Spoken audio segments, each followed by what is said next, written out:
Welcome to Demming Chronicles, where we focus on issues that are current and that are trending. We speak to a range of people to get behind the stories. We intend to nudge the conversation in a direction that provides us with solutions to the continued problems that we have. We intend to help with the development of our country.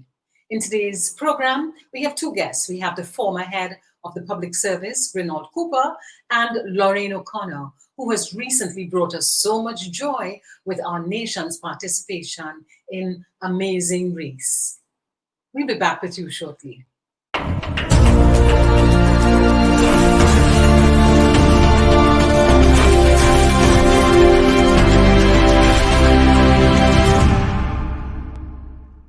Welcome back, and we especially welcome former head of the public service, Reynold Cooper. Welcome to Demming Chronicles. Thank you, Denise. It's a pleasure to be here with your listeners and viewers. And viewers. We're in this new era of the world in which, your phone is now a studio. Correct. But I want to begin with, there's often confusion about who's in charge. Is it a minister's in charge of the ministry, or is it the PS who's in charge of the ministry? There's some confusion there. What is your view of that? Well, the Constitution, Section 85, clearly states that is the minister in charge of a ministry, right? And in fact, if you allow me to read what it exactly says, if I could find it, it is Section 85 of the Constitution. And can I read it to you? It says, it's Section 85(1), which says, where any minister has been assigned responsibility for any department of government, he shall exercise general direction and control over that department, and subject to such direction and control, the department shall be under the supervision of a permanent secretary, whose office shall be a public office. So it is the minister who has direction and control of a ministry, not the permanent secretary. The permanent secretary has administrative control, right? And the financial control. But in terms of the general control of the ministry, it is the minister. All right. Now, we know that the minister is someone who's either been elected to office or who has been appointed as senator. But who is the permanent secretary? Who is this PS? Well, the permanent secretary is the chief administrator of the ministry and responsible for all the administrative functions. And also, the person is the accounting officer of the ministry, in charge of the finance. So in charge of the finances and in charge of all the administrative duties and procedures. All right, so the permanent secretary is a career public servant. Yes. That is not an appointee from outside. No. All right. Yeah. Under what circumstances can the PS say no to a minister? If a permanent secretary wants to say no to a minister, what the permanent secretary has to do is to write on a file to the minister, and in that file state the reasons why the permanent secretary feels that the direction of the minister cannot be carried out. Mm-hmm. And if the minister insists, then the minister has to write and give the permanent secretary an instruction in writing. Okay, so I always advise, when I was head of the public service, I always advise permanent secretaries, if your minister gives you a directive which you're uncomfortable carrying out, don't have a discussion with the minister. You can have a discussion really, but try not to have an argumentative discussion, if I put it this way. And you get a file, a temporary file, most likely, and you put in writing, listen, that instruction that I got, I cannot carry it out because of these reasons. And if the minister, having read it, still insists, then the minister should write and said, notwithstanding your concerns, I will want you to carry on the instruction. You do it, right? And the regulations also provide for the permanent secretary, if it involves spending money, right, as the accounting officer, to inform the Ministry of Finance and the Auditor General. So from what you're saying, it seems as if the PS can be a check and balance to unfettered power by the minister. Yes. That is correct. Tell me, does the strategy of the ministry change depending on who is the minister? Okay, now, normally you'll find a minister is changed in two circumstances. One, like for example, what happened recently, the same government, the same government is in power, all right? The same But party the is in power. same party, okay, yeah, that's right. Yeah. I tend to use government rather than party because I mean, as a public servant, we don't focus on party, focus on the government. Okay. All right, but you're correct. It's party politics that we are involved in. Yeah. So what happened is that the same government is in power from 2020 onwards, as was in power before 2020. But for example, the Minister of Education was changed. So you have the same government, but you have a different minister. Now, what happened, and I think it started under the NR government, because when the NR government came in, it was the first time there was a change in government, because the PNM were in power for 31 years, roughly, because it was Dr. Eric Williams, and then Chambers took over, and then in 1986 there was a change in government. When the NR came into office, they brought their manifesto to cabinet as part of the government policy. And governments have been doing that since that time. In fact, it was June, I never forgot the month, but I can't remember the date. It was in June 1987 when the NR government brought their manifesto into government policy. All right? And subsequent governments started to do the same thing. I don't know if it still exists, but recently I heard the Prime Minister indicating that there are certain things that were in the manifesto that they are not going to implement. So I believe it's probably still continuing. So to answer your question about the continuity, it's supposed to continue, right? And even though you have the same party in power, it continues. Now, what happens at times, there may be a change in government, like what happened in 2015. And when that happens, you might find there's a change in strategy. Because as people say, politics trumps economics. Because political parties tend to believe, well, listen, we are different. That's why we were voted in. We were voted in because people liked our manifesto. They liked what we said we were going to do. So let's do it, right? And that happens at times. So that happens. Either it will change, whether it's a change in government. In a very rare occasion, you will find that in the same government, a minister may bring their own style. Like the new Minister of Education may bring her new style to what the former minister may have. So you may have some minor changes, but in terms of the main goal and objectives, that should remain the same. Yes. What I'm interested in is there continuity in terms of project implementation?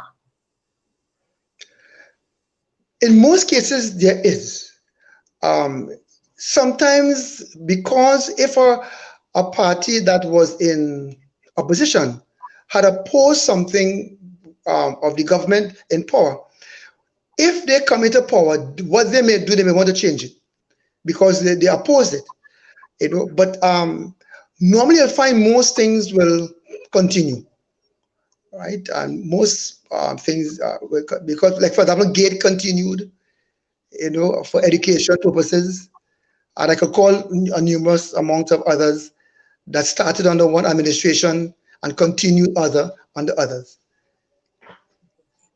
Reynold, in your vast experience, do you think that this system is serving Trinidad and Tobago's progress? No, people tend to look at economic development from the point of view of the per capita income of the individuals. They also look at the educational level of the population and also the health. Our health, in my view, is still good. We are one of the best, despite what has been happening now. our education system is the best, because we have a lot of persons who go abroad and study and come back, right? And the per capita income is still high. So we are having development. What mistime it is that sometimes they may have in all administrations 1 or 2 instances which people tend to focus on. People don't focus on all the good you do. If you just do one bad thing, they're going to focus on that. So you do 99 good things and one bad thing, they're going to focus on that. But generally, I think Trinidad and Tobago over the years, we have been doing well. We have been developing. I'm sure if Dr. Egg Williams came back and look at our country, and he may see things that he never thought will happen. And if you look at our roads, our roads compared to what it was before, we have buildings in Port of Spain. We have an education system, which is good. The health system is also good, our IT. So I think our development over the years has been very good. It could have been better if you compare ourselves to other countries like Singapore, which is smaller than us and has less resources. But I think we have done well. Yes. So can you speculate on why is it more of our nationals are not returning to make a contribution? It's difficult to tell because the opportunities, I think the opportunities abroad are vast, and people, I think when they go abroad, tend to work harder. I think our productivity needs to be improved. You see, if a Trinidadian in working here, a Trinidadian and Tobagonian working here, sometimes feel, okay, the government, they supported the government, so they figure that it's our government, and they can work how they want to. But when they go abroad, they realize that it's a different government, different country, so have to work harder. So I think what we have to do is to try and see how we can improve productivity in our individuals. Because when people go abroad, they work very hard. There are people in Trinidadians who go to America, do 2 and 3 jobs sometimes. But in Trinidad, they will do 1 job, and they want the government to give them a handout. They want a free home, they want free education, they want free food, they want cheap transport. So I think it's a mindset. That's what I think it is. All right.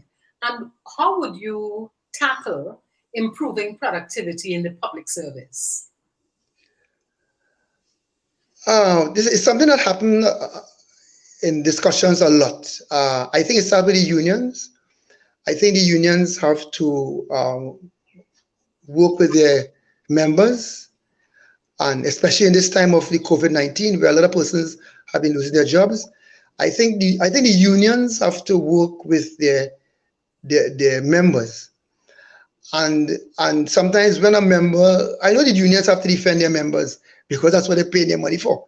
But sometimes you have to tell members, listen, we have to put our shoulders to the wheel and help Trinidad and Tobago, not just for us, but for our children, because we are doing these things for our grandchildren. I mean, our parents were here before us; they work hard. We are here, then we have our children, and then it continues. So it's a legacy that we have to leave, and whatever we do, belongs to the benefit of our children. So I think we have to start telling persons, listen, there are no handouts. A lot of times people do things and they want to get a free house from the government. Then when they get the house, they want to get a job to pay for the house, right? And then when they get a job for the house, they want to have as many children as they feel that the government can afford to help them support. So I think people have to now start looking at how they can produce much more and help the country. And the other thing too is that we have to realize too, in my view, that we are all Trinidad and Tobago citizens. I don't consider myself, although the way how I look, I don't consider myself an African. I've been to South Africa, I've been to Nigeria, I've been to Kenya, I've been to Uganda, those countries, and they look at me differently. They will never look at me as an African. They say, "Well, where are you from?" When they hear the way I talk, And although I was not in Germany when we went to the World Cup, friends of mine who went said that people were so amazed when they see so many different people of different races talking the same way. And we don't realize that when we go abroad, we all talk the same, we all look different. Unlike other countries, all the Chinese will talk the same way, all the Europeans, Syrians, so you can know them. But sometimes if I see an African talking French, but I think we have to be more patriotic, listen to the words of our national anthem, and say, listen, how can we improve Trinidad and Tobago? And I think the time to start is now with this COVID-19.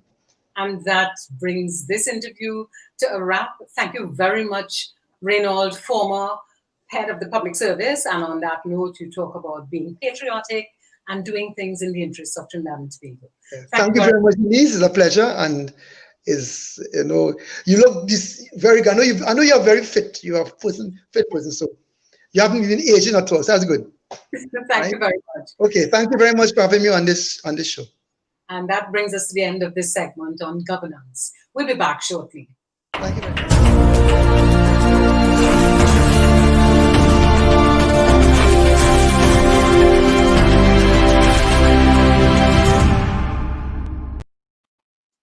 Welcome back. And our guest today is Lorraine OConnor. Welcome, Lorraine. Thank you. Thank you. And Lorraine, what is bringing you joy today? Well, I'm looking out my window and I'm seeing sunflowers, actually. So that brings me joy. I have a lot of joy in my life. So there are a lot of things that bring me joy. But the sunflowers outside there, yeah, right now, yes. Yes. But you brought a lot of joy to Trinidad and Tobago with the announcement that we are part of this film. Tell us about it. Well, The Amazing Race is a reality series that is one of the longest running reality series on CBS. So it's been around for quite a while, actually. And it's a show that people train for years to participate in because it's about endurance and challenges, and it's discovering the world. So The Amazing Race is actually a tour around the world. And interestingly enough, in the 32 seasons, they had never come to Trinidad and Tobago. So by an interesting, I don't know if you all had the opportunity to see, but I don't know, Kara Barnett, who is a Trini producer living in the States, we met up in LA during the BET Awards in 2018, and she mentioned to her producer friend who worked with CBS, and they were thinking of using Trinidad. She said, well, the go-to person there is Lorraine. So of course, when they came to do the initial scouting, we made sure that they were definitely going to include it. So, and because we knew we had so much to offer too, we just think that they had bypassed Trinidad and Tobago because you know how it is. People don't look at us for tourist stuff, they look at us as an industrial little island. And so they don't think of us like that, Lorraine, what is necessary for us to sustain this level of interest? What do we need to do? Well, we need to first of all, our skill set needs to be improved, and we're working on it. I think those kind of opportunities definitely help us enhance the skill set. We also have to be more present in the marketplace. A lot of times when we go out there, and people don't know where Trinidad is. Like, people don't know us. Like, and even though we have so many people, talented people in so many spheres around the world, the mass doesn't know us. So this kind of show where it's going to be like millions of people watching is such a great opportunity for the masses to know, oh, there's an island in the Caribbean called Trinidad and Tobago. Oh, it's not Jamaica. No, it's not Jamaica. They stand on their own.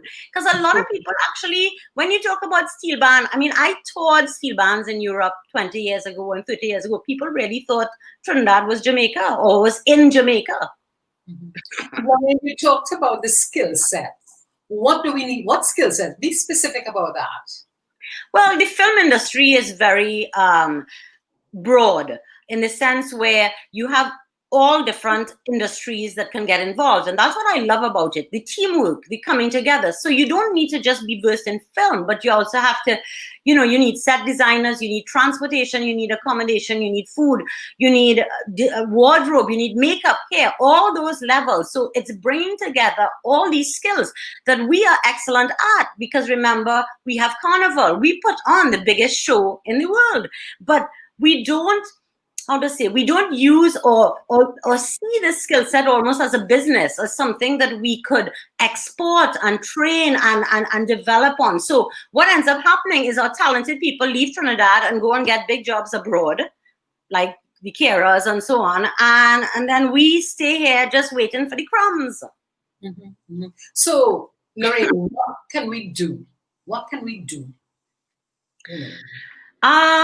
What can we do? We need to, well, okay, I have to, give kudos where kudos are. I mean, the program at UE and at UTT exists. There are film programs and film schools, and they are building the skill set there. But I think we need to encourage more films to come, more productions to come. And they are trying to do that by the rebate program. But again, our message has to be clear and reassuring. I think what happens is that people aren't necessarily reassured because we still fine-tuning things on our end. So we can't give a clear message. So as a producer, you're not going to try and go somewhere where you're not feeling, oh, this is going to be locked in, or this is, So I think we have to work on giving a clear, concise, and reassuring message of what we can offer in Trinidad and Tobago. Lorraine, take us on a little tour of what other work you've done. Well, recently, let's just say Carnival 2020. Carnival 2020 was really great, grand, I would say, for me, in the sense where I worked on some huge projects. I've reached a stage now in my career where I'm acting more like a consultant and a project manager rather than, actually throwing an event myself, which is what I used to do. So I'm enjoying that. That comes with the wise age where people now hire you to advise them and give them ideas. And so I worked with Soca in January. That was phenomenal. I mean, because, Schoon and them put on one of the greatest shows this year with the Iron Park and all those things. So it was really good to be involved with them and moving the event to the Savannah. Of course, I was involved in Marshall Monday. Nicki Minaj, here I was the line producer for that.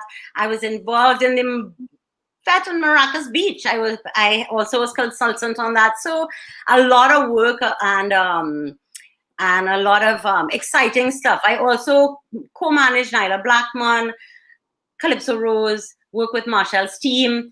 And I know we have to wrap just now. And I think Paul just put an important question in the chat. He said, how important is this type of marketing for TNT as opposed to old school marketing through commercials?